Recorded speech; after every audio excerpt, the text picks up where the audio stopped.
Согласно плану Барбаросса, захват Ленинграда должен был предшествовать взятию Москвы и состояться еще в июле, в крайнем случае в первых числах августа 1941 года.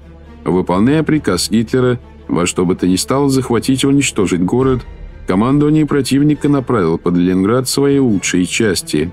С юго-запада через Прибалтику к городу устремилась немецкая группа армии «Север», которая составляла 4-ю часть всей армии вторжения. Впереди группировки двигалась стальная лавина 4-й танковой группы. В первые 3 недели войны продвижение танковых соединений немцев в среднем составляло 30 километров в сутки, а в некоторые дни они преодолевали свыше 50 километров. Это позволило одним прыжком преодолеть большую часть расстояния от границы до Ленинграда. 27 июня начались работы по созданию Лужского рубежа с целью не допустить прорыва войск немецкой группы армии «Север». 1 июля в Ленинграде была создана комиссия по вопросам обороны во главе со Ждановым. 5 июля для обороны Лужского рубежа была создана оперативная группа под командованием генерал-лейтенанта Пядышева. Этот рубеж длиной в 250 километров протянулся от Финского залива до озера Ильмень. Десятки тысяч ленинградцев и жителей пригородов днем и ночью строили оборонительные сооружения на подступах к Луге.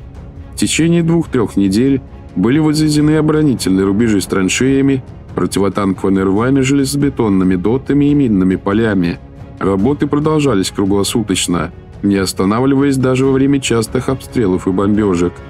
Тем временем обстановка на фронте ухудшалась с каждым часом. 6 июля нашими войсками был оставлен остров, а уже через 2 дня после потери Пскова возникла непосредственная угроза Ленинграду. Немцы рассчитывали сходу захватить небольшой город Лугу. Пленные, захваченные в бою 9 июля, подтвердили, что войска 41-го моторизованного корпуса генерала Рейнгарта стремятся кратчайшим путем пробиться в Ленинград. 10 июля передовые отряды гитлеровцев добрались до реки Плюссы и завязали бой с войсками прикрытия Лужской оперативной группы. Главное направление вражеского наступления на Лугу наряду с регулярными частями Красной Армии прикрывали и ополченцы. Немецкие дивизии натолкнулись на упорное сопротивление. Важные населенные пункты и узлы сопротивления по нескольку раз переходили из рук в руки. Большую роль в отражении натиска танков противника сыграла артиллерийская группа полковника Одинцова. К 14 июля 6-я танковая дивизия вермахта при содействии полка Бранденбург-800 захватила неповрежденными 2 моста через Лугу у деревни Ивановская.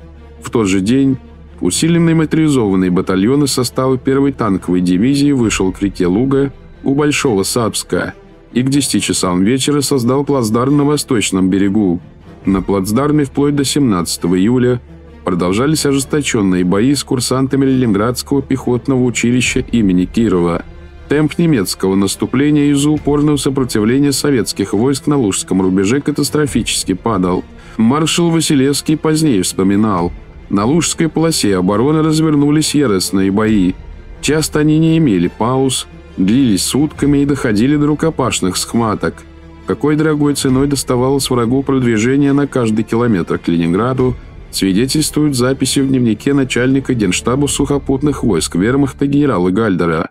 На 1 августа 1941 года группа армии «Север» имела потери 42 тысячи солдат и офицеров.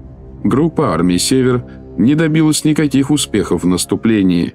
Продвижение немцев на Ленинград было приостановлено. Каждая из сторон стремилась максимально использовать оперативную паузу. В то время как немцы уточняли план возобновления наступления на Ленинград, советское командование укрепляло оборону города.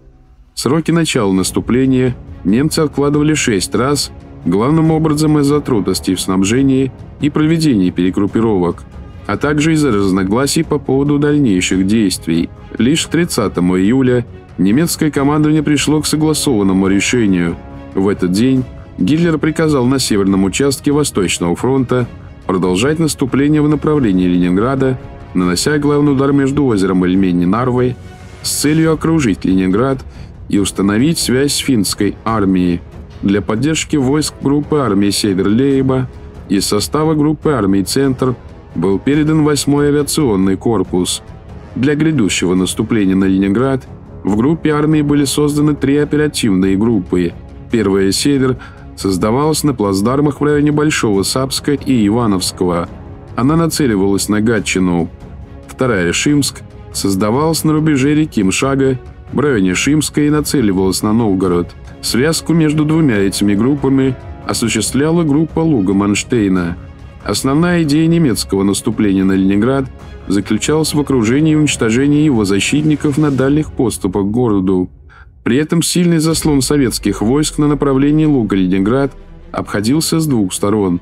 Временным затишьем на фронте воспользовалась советская сторона. В конце июня началось создание Ленинградской армии народного ополчения.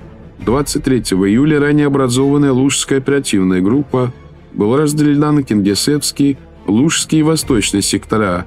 В свою очередь, восточный участок 4 июля был преобразован в 48-ю армию, которую возглавил генерал-лейтенант Акимов.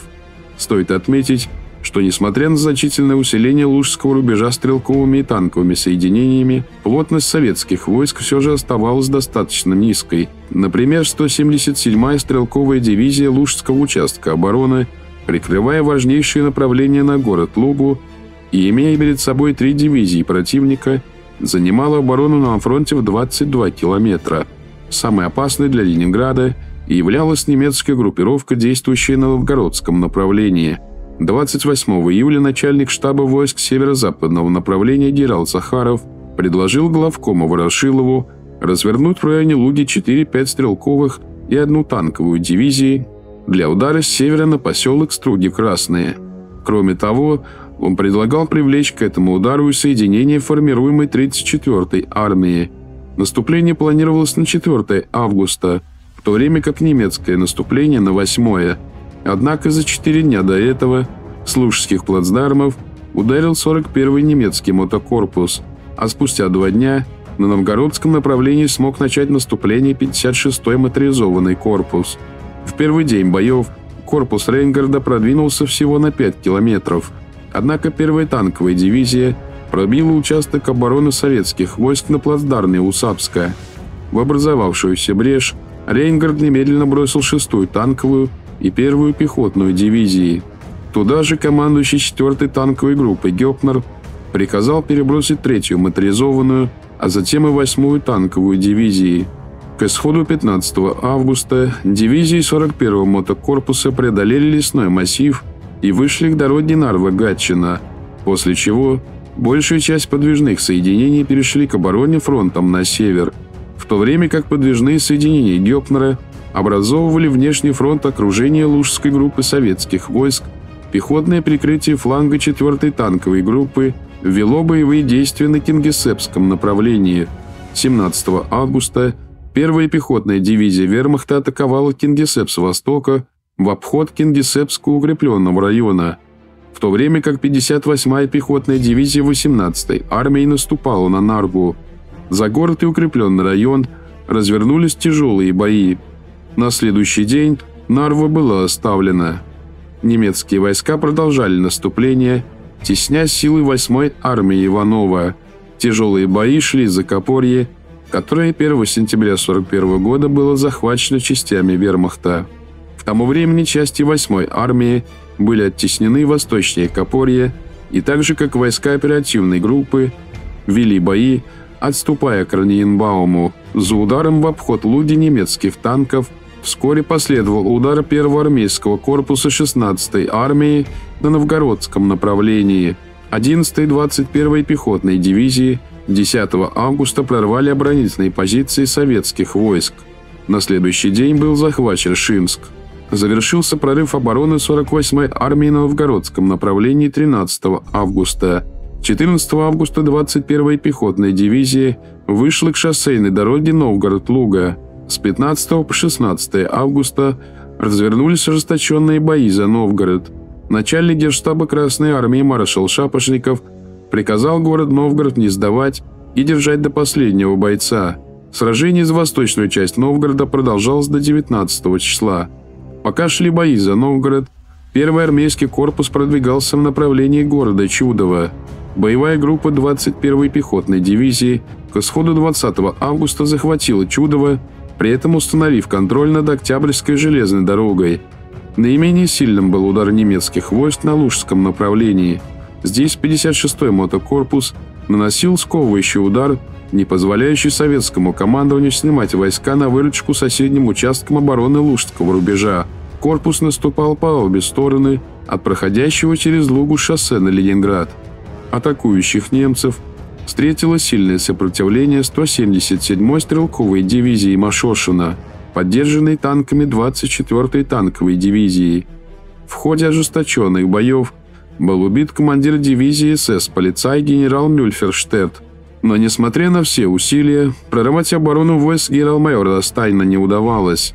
15 августа позиционные бои были временно приостановлены. К югу от озера Ильмень началось наступление 34-й армии. Это заставило немцев снять с фронта управление 56-го корпуса и 3-ю моторизованную дивизию и перебросить их под Старую Руссу. Оставшиеся под Лугой соединения были отданы под управление 50-го армейского корпуса генерала Линдемана. Продолжение наступления решительных результатов не принесло, и части 50-го армейского корпуса завязли в позиционных боях к югу от Луги. Перелом в боях под Лугой наступил, когда добились успеха основные ударные группировки 4-й танковой группы и 16-й армии на Красногвардейском и Новгородском направлениях. Самыми тяжелыми для защитников Луги стали 21 и 22 августа. В районе деревни Беково и села Рождествено гитлеровцы овладели участком шоссейной дороги на Ленинград. Тем самым снабжение наших войск резко ухудшилось. В свою очередь, продвижение 27-го корпуса 16-й армии открыло левый фланг Лужского участка генерала Останина. В это же время на восточный берег реки Луги была переброшена дивизия СС «Полицай», которая 23 августа начала наступление на город с востока. Днем ранее генерал Останин получил приказ отводить свои соединения вдоль железной дороги на Красногвардейск. В конечном счете, Луга была взята штурмом 24 августа.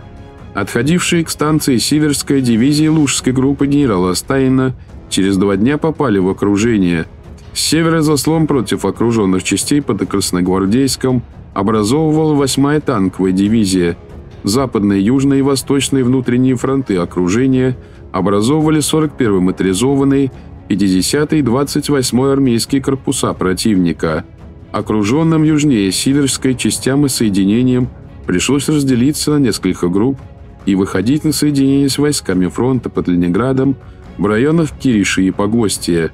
Напряженные бои в Лужском котле продолжались до середины сентября 1941 года. В плен попали более 20 тысяч красноармейцев и командиров. При выходе из окружения погибли около 10 тысяч советских солдат. Тем не менее, упорное сопротивление окруженных под Лугой советских войск существенно сместило сроки начала штурма Красногвардейского укрепленного района, ставшего последним сражением 4-й танковой группы на северном участке фронта, и не позволило немецким войскам использовать кратчайшие наиболее удобные коммуникации железную дорогу и шоссе Псков-Ленинград. Упорная оборона Лужского рубежа позволила задержать врага на подступах к Калининграду на 3 недели и дала время руководству обороны Ленинграда подготовить новые рубежи и сформировать новые соединения и резервные части.